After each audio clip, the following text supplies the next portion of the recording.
Dito sa Papa Dudut Stories, ikaw ay hindi nag-iisa. Sa isang lugar ay madalas na humahanap tayo ng comfort o may tuturing nating safe zone. Ngunit paano kung isang lugar na iyong nasumpungan ay lumilikha ng kakaibang atmosfera at ang dulot nito sa iyo ay takot at kaba? May tuturing pa ba itong comfort o safe zone? Pakinggan natin ang kwento ng ating letter sender ngayong gabi. Dear Papa Dudut, hello Papa Dudut, ako po si Dan. Hindi ko po tunay na pangalan. Isa po kayo sa mga hinahangang kong radio DJ at isa po ko sa taga-subaybay ng inyong programa sa radyo, lalong-lalo na sa inyong YouTube channel. Masasabi ko pong silent listener ako dahil hindi ako madalas mag-comment pero aliw na aliw po ako sa mga kwentong ibinabahagi ninyo. Lalo na ang inyong mga horror stories. Anyways, napasulat po ako ng liham upang ibahagi sa inyo ang isa sa mga karanasan ko na hindi ko makakalimutan. Paulit-ulit man kung pakikinggan.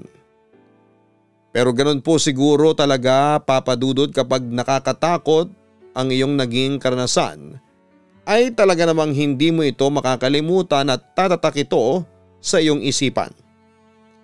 Marahil para sa iba ay hindi ito sobrang nakakatakot pero dahil ako yung nakaranas at yung nasa sitwasyon ay masasabi kong nakakatakot ang karanasan kong ito. Nangyari po ito nang minsan akong magtrabaho sa Maynila. Originally ay somewhere from Visayas po ako nakatira. Na mga panahon po kasi na yon ay kailangan kong tulungan sila mama at papa. Dahil pabaon na kami sa utang mula nang magkasakit ang tatay ko. Hindi naman po ako ang panganay dahil nasa ibang bansa po ang nakakatanda kong kapatid. At isa po siyang factory worker doon. Sabihin na nating malaki ang kinikita ni Kuya Dindo pero syempre kapag mag-isa ka lamang na nagtatrabaho ay hindi talaga sasapat ang kikitain mo. Good thing nga po hindi pa pamilyado si Kuya Dindo at kaming pamilya niya ang kanyang priority na suportahan pagdating sa usaping pinansyal ng mga panahong yon. Papa Dudut, nagkasakit po si tatay ng tuberculosis at dahil sa matanda na rin siya ay naging dahilan po yon para mas lalo siyang humina. Hindi ko na rin po kinakaya na nakikitang nahihirapan si nanay at tatay. Kaya naman nagpaalam ako sa kanila na maghahanap ako ng mas magandang opportunity sa Maynila para makatulong sa kanila. Kailangan mo ba talagang umalis, anak? Minsang tanong ni nanay nang sabihin ko sa kanya ang plano kong pag-alis para magtrabaho sa Maynila. Nay, hindi ko gusto na nakikita kayong nahihirapan ni tatay. Sa nakakahiya na rin po kay Kuya Dindo na siya lang ang aasahan natin. Katwiran ko. Ang akin anak, pwede ka namang makahanap ng trabaho dito nang hindi nagpupunta sa ibang lugar. Ang wika pa ni nanay. Tama naman po kayo dyan, Nay. Pero mas marami pong magandang opportunity sa Maynila. Ang sabi ko pa. Bago siya sumagot ay humugot siya ng isang malalim na hininga at nakita ko sa mukha niya ang nakarehistrong kalungkutan. Kung yan ang sa tingin mo ay paraan mo, anak, para makatulong, di sige, hahayaan kita. Ang sabi pa ni nanay sabay yakap sa akin ito ng mahigpit. Salamat, Nay. Ang sabi ko habang hinahaplos ang likod nito ng taas baba. Basta mag-iingat ka doon, anak, ha? Saka bumalik ka rito kapag hindi mo na kaya. Saad pa nito. Nay naman, syempre naman po. Isa pa ay kakayanin ko ang lahat para sa inyo nila tatay. Ani ko pa. Papadudot, ilang araw lang ang nakalipas ay tumungo na nga ako papunta ng Maynila. Binilinan ko rin ang mga bunso kong kapatid na kambal na sina Deo at Daniel na huwag magpapasaway kina nanay at tatay. Sinabihan ko pa sila na kapag naging maayos silang katuwang nila nanay at tatay ay reregaluhan ko sila ng cellphone kapag nagkapera at naging maganda ang trabaho ko. Sa unang araw ko sa Maynila, Papadudot, ay nagstay muna ako sa isang murang hotel para magpalipas ng gabi. Buong gabi ay naghanap din ako sa mga Facebook groups ng mga paupahan na hindi ako mapapamahal dahil hindi rin naman gaanong kalaki ang perang nadala ko nang lumuwas ako ng syudad. Noong nasa probinsya ako ay nag-email na ako ng mga resumes sa mga kumpanya dito sa Maynila. At nang makapunta ako dito ay ganun pa rin ang ginawa ko. Until one time ay nakatanggap ako ng isang phone call na kung saan ay ini-invite ako for a job interview. Sobrang saya ko ng mga oras na yon, Papadudot. Ipinalangin ko sa Panginoon na sana'y ibigay niya sa akin ang trabaho na yon. At nakakatuwa dahil it was an answered prayer. Isa pa sa nakakatuwa ay malaki ang offered salary nila sa akin, Papadudot. Dahil meron na rin naman akong previous work experience na related sa trabaho kung saan ako natanggap. Isa pa sa kinatuwa ko, Papadudot, ay nakahanap ako ng paupang bahay na talaga namang swak na swak sa budget ko na malapit sa pinagtatrabahuhan kong kumpanya. Mabait din ang may-ari noon na tawagin na lang natin sa pangalang Manang Siena. Hindi niya rin po tunay na pangalan. Very accommodating siya, Papadudot. Kaya naman sobra kong namiss ang aking nanay dahil every tenant ay itinuturing niya na parang isang anak at parang magulang na rin ang turing niya namin sa kanya. Just to give you an insight sa bahay na naupahan ko. 2 palapag po ang establishmento na yon. At nasa 2 palapag ang kwarto na nirerentahan ko, second to the last room. Isang maluwag na pasilyo ang dadaanan mo bago makarating sa kwarto ko. Noong una ay medyo nakripihan ako sa lugar dahil medyo mapusyaw ang kulay ng ilaw sa hallway. Pero nang mapalitan nyo ng bumbilya, ay naging mas nagliwanag na ang pasilyo. Naging maayos naman ang paninirahan ko sa inuupahan kong bahay, Papadudot, dahil gaya nga ng sabi ko, mabait naman ang nagmamay-ari nito. Isa pa ay hindi ako pressure sa pagbabayad ng renta dahil maintindihin din si Manang Siena lalo na noong nasa adjustment period pa lamang ako ng pagtatrabaho. Pero syempre hindi naman po ako naging abusado kay Manang. Dahil noong nagkasahod ako ay binayaran ko na ng buo lahat ng kailangan ko pong bayaran. Hanggang isang beses ay nakaramdam ako ng kababalaghan. Pagod na pagod ako noon galing sa trabaho dahil napakaraming tinapos na mga gawain. Masakit din sobra ang magkabilang balikat ko noon kaya naman sobra na akong excited na ilapat ang aking katawan sa kama. Nang ipasok ko ang susi sa doorknob ay gayon na lamang ang pagkabigla ko nang makarinig ako ng malakas na kalabog sa huling kwarto ng pasilyo sa 2 palapag. At sa pagkakalam ko ay bakante po yun. Napakalakas ng kalabog na yon kaya naman ganon na lamang ang pagkagulat ko. Akala ko nga isang beses lamang yon, Papadudot, ngunit nasundaan ng mga sunod-sunod na kalabog at merong malakas o di naman kaya ay minsan ay mahina.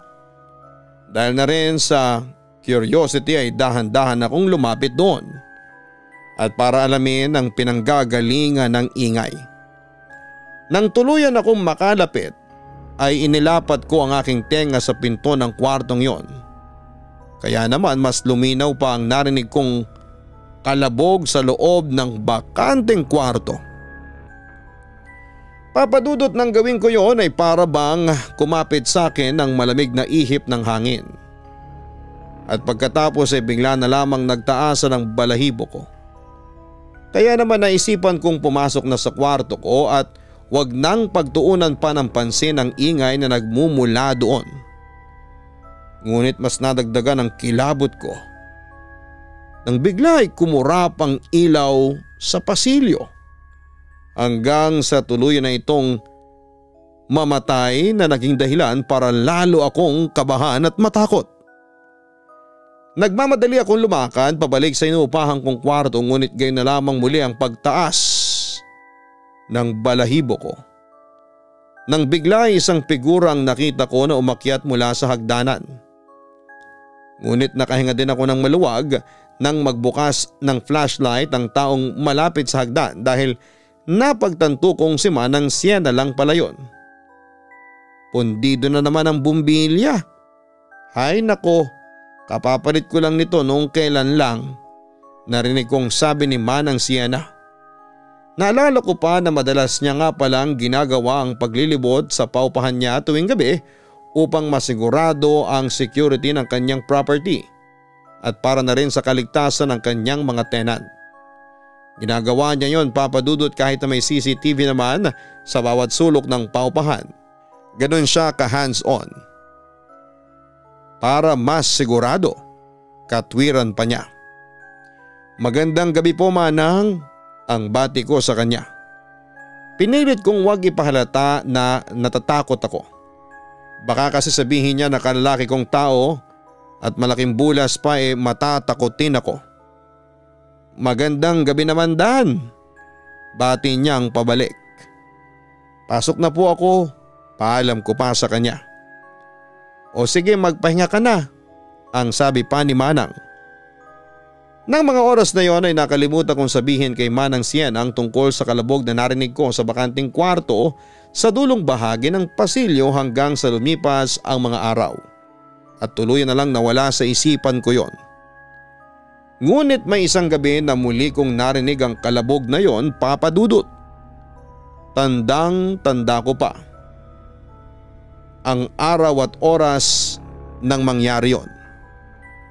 Biyernes, alas 2:15 ng madaling araw nang magising ako mula sa mahimbing na pagkakatulog. Sunod-sunod ang malakas na kalabog na narinig ko. Ngunit dahil antok na antok ako, ay hindi ko na lamang yon masyadong pinagtuunan ng pansin. At mariin ko na lamang tinakpan ng unan ng aking tenga para makabalik sa pagtulog. Nainis pa nga ako ng sobra dahil talaga namang nakakaistorbo ang ingay na yon. Pinilit ko na lamang talagang makatulog dahil maaga pa ang pasok ko kinabukasan. Okay ka lang? Tanong sa akin ni May. Napansin niya yatang antok na antok ako habang nakaharap sa computer at tinatapos sa mga dapat kong gawin. Tumango lamang ako sa tanong niyang yon. Mukhang groggy ka ha? Wika niya sabay tawa. Oo, groggy talaga ako. Groggy sa antok, sagot ko. Bakit kasi nagpupuyat ka pa? Kakapanood mo ng Marvel movie yan ano? Asar pa nito. Hindi maikling saad ko. Bakit ka nga inaantok? Kasi naman ang ingay dun sa dulong kwarto na inuupahan ko. Palagi may kumakalabog. Kwento ko. Baka naman may naglalabing-labing. Eto naman. Wika ni May sabay tawa ulit. Baliw. Maglalabing-labing alas 2 ng madaling araw. Bakit?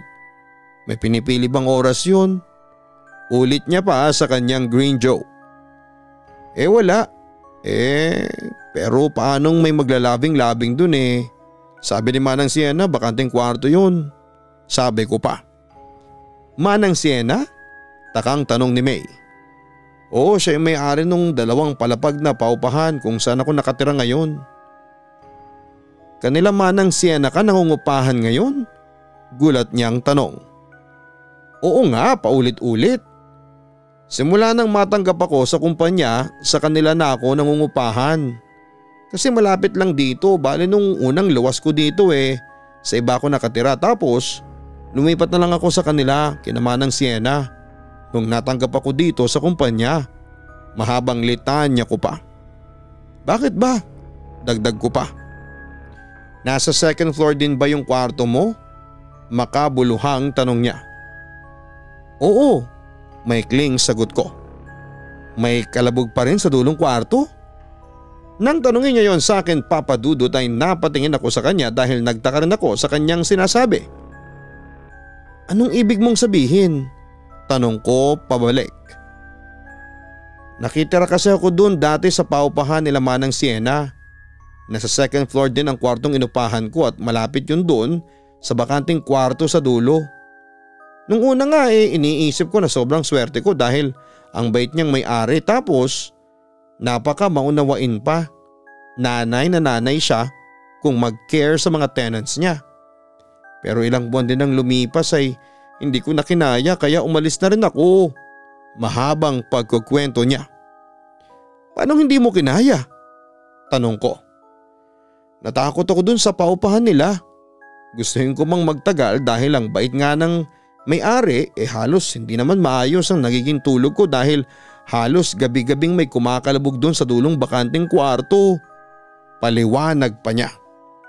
So, ibig mong sabihin, noon pa man ay may ganong nangyayari na? Tanong ko pa. Oo. Bakit, na-encounter mo rin ba yun? Oo. Pero hindi ko naman madalas na naririnig ang kalabog na yun. Siguro may mga 2 beses pa lang mula nung lumipat ako kina Manang, saad ko. So na-experience mo na rin pala, pahayag pa niya. Bakit mo naman kinakatakutan ng simpleng kalabog? Curious kong tanong sa kanya. Hindi simpleng kalabog yun, Dan. Malakas ang pakiramdam ko na hindi yun basta simpleng ingay lang. Paano mo naman nasabi? May pagdudud akong tanong. Malakas ang pakiramdam ko, Dan. Wika niya. Ibig mong sabihin may third eye ka? Tanong ko pa. Wala. O yun naman pala Basta, hindi ko alam kung paano ipapaliwanag at hindi rin naman kita mapipilit na paniwalaan ako sa mga sinasabi ko, Dan. Isa pa, hindi ko sinasabi to para siraan ang paupahan ni Manang at umalis ka doon. Ito ay base lang naman sa mga naranasan ko. Litanya pa ni May. Oo nga pala, magla-lunch muna kami nila Nicola. Work well, Dan. Paalam niya. Sa tagpong yon natapos ang usapan namin ni May, Papa Dudut. Sa totoo lang, ng mga oras na yon kahit kinokontra ko siya at hindi masyadong pinapaniwalaan ng kanyang kwento ay napapaisip din ako. Ilan sa mga katanungang namayani sa akin noon ay paano nga kung tama siya? Paano kung talagang hindi basta kalabog lamang ang narinig ko sa loob ng bakanting kwarto sa dulong pasilyo?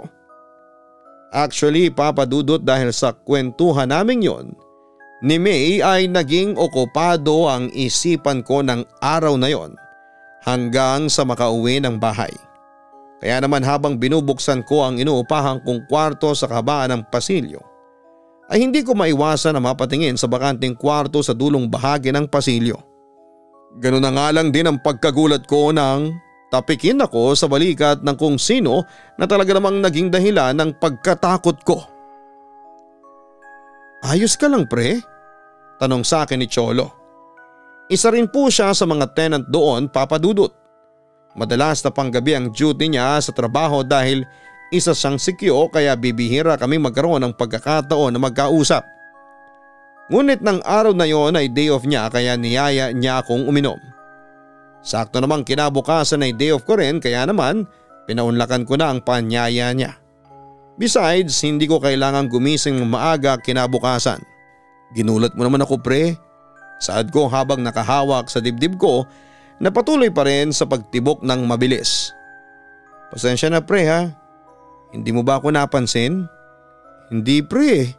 Sagot ko. Sorry, pre. Napansin ko kasi na nakatulala ka dyan sa bakanting kwarto kaya tinapik kita. Yayain sana kita na uminom Hindi pa kasi kita nakakainuman mula nang lumipat ka dito. Paliwanag niya. Walang problema, pare.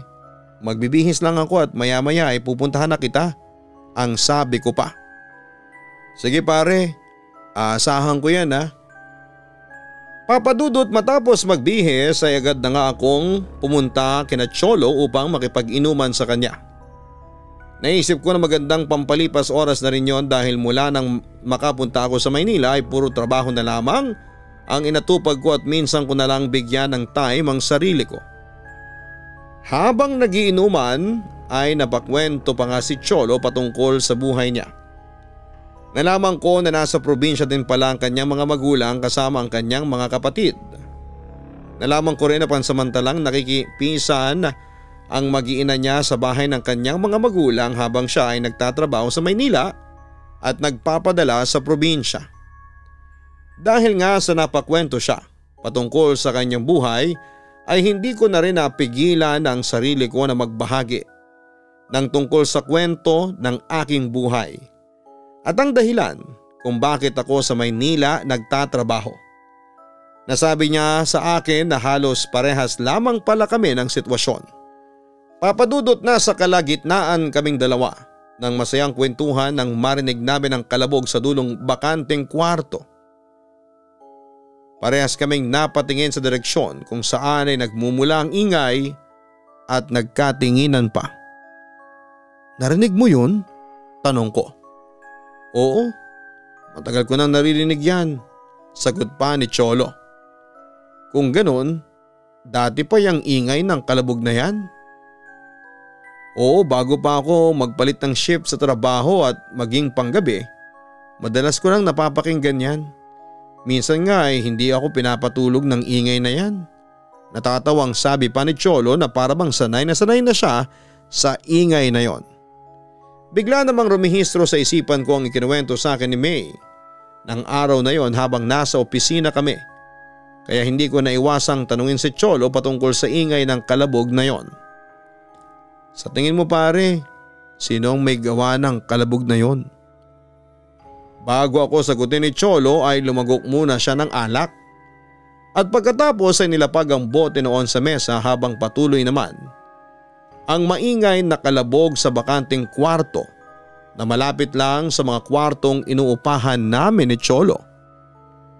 "Alam mo pre, ikaw pa lang ang nagtatanong sa akin yan," ang sabi pa nito.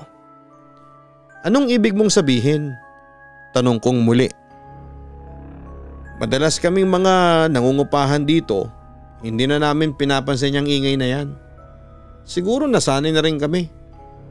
May mga iba naman na hindi nakakatiis, kagaya ng iba, kaya umaalis at lumilipat ng inuupahan." Kwento pa ni Cholo na lalong kumiliti sa aking curiosity. "Bakit sila lumipat?" tanong ko pa. Sa puntong yon ay parang nawawala na ang tama ng alak sa sistema ko dahil mas interesado akong makinig sa mga sasabihin ni Cholo. "Simple lang pre, natatakot sila. Yung iba kasi sa mga nangungupahan dito, natatakot. Iniisip kasi nila na..." Binitin ni Cholo ang pagsasalita at muling lumagok ng alak. "Na ano?" Nang mga sandaling yon ay kating-kati na akong marinig ang mga sasabihin niya. Iniisip nila na may multo. Multo ang may gawa ng ingay na yan. Nang sabihin yun ni Cholo ay sakto namang tumigil ang kalabog na kanina pa ay paulit-ulit. Multo? Nagtatakang tanong ko. "Oo, yun ang iniisip ng iba. Pero ako, hindi naman ako nakakaramdam ng takot. Nasanay na lang din siguro ako lalo na't sa trabaho ko ang binabantayan ko ay mga bakanting lote. Tapos gabi pa at sobrang dilim. Mas nakakatakot sa maingay na kalabog na yan." Kwento pa ni Cholo.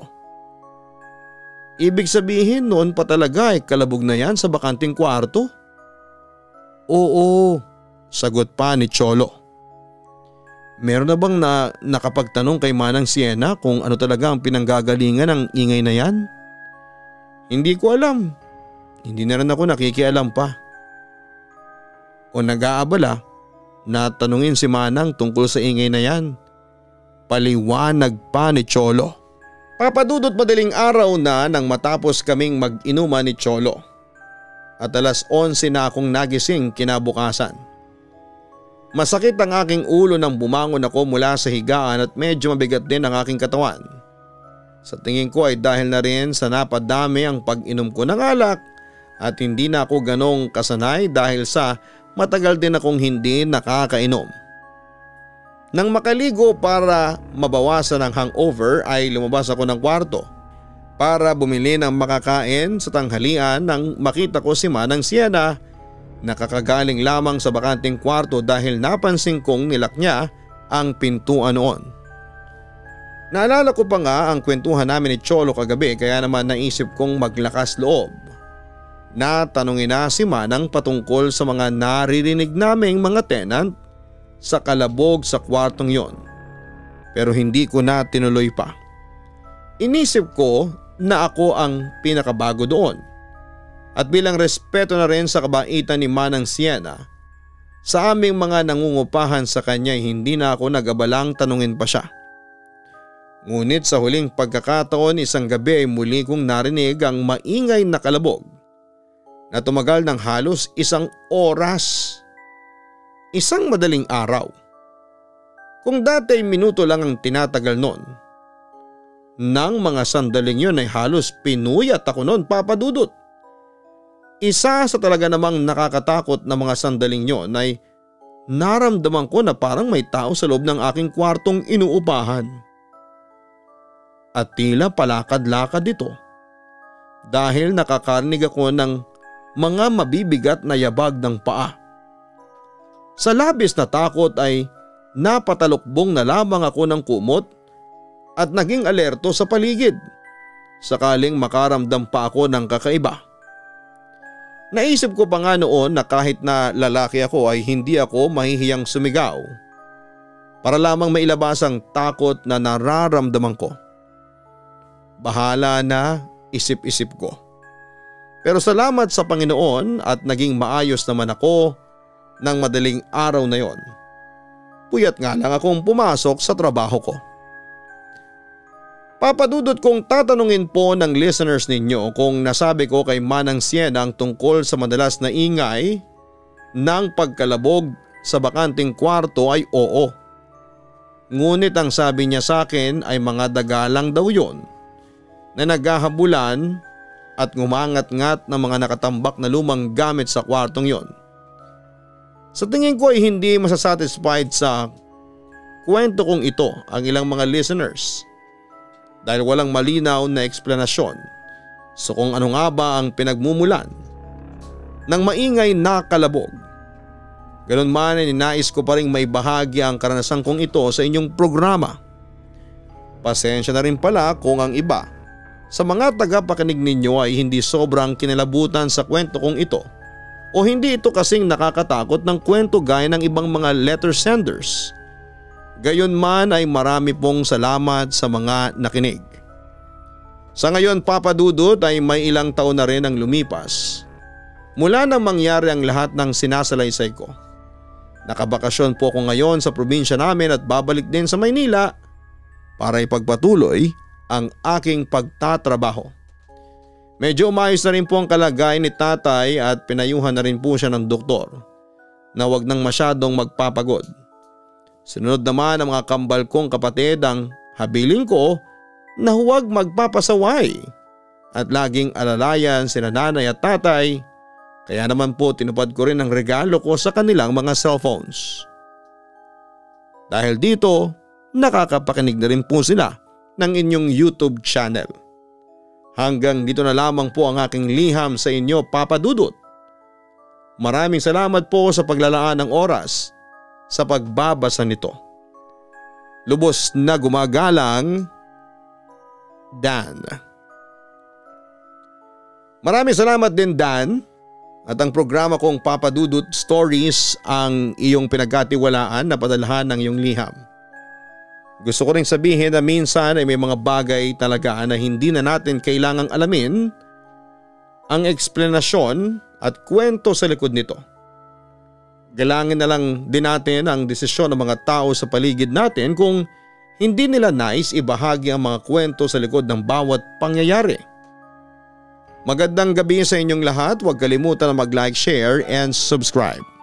Hanapin din po ang Kaistorya YouTube channel at ang Papa Dudut Vlogs. Muli magandang gabi at maraming salamat po sa inyong lahat.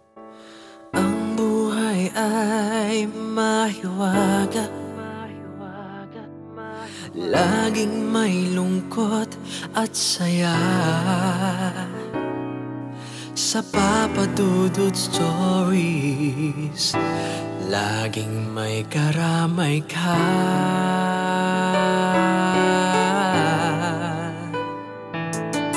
Mga problemang kay bigat, dito ay pakikinggan ka.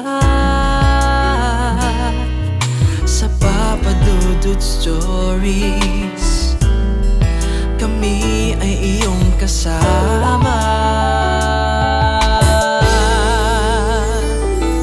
Dito sa Papa Dudut Stories, ikaw ay hindi nag-iisa.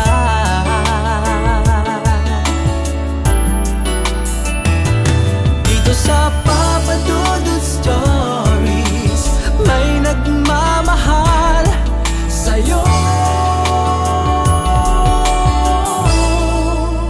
Papa Dudut Stories, Papa Dudut Stories.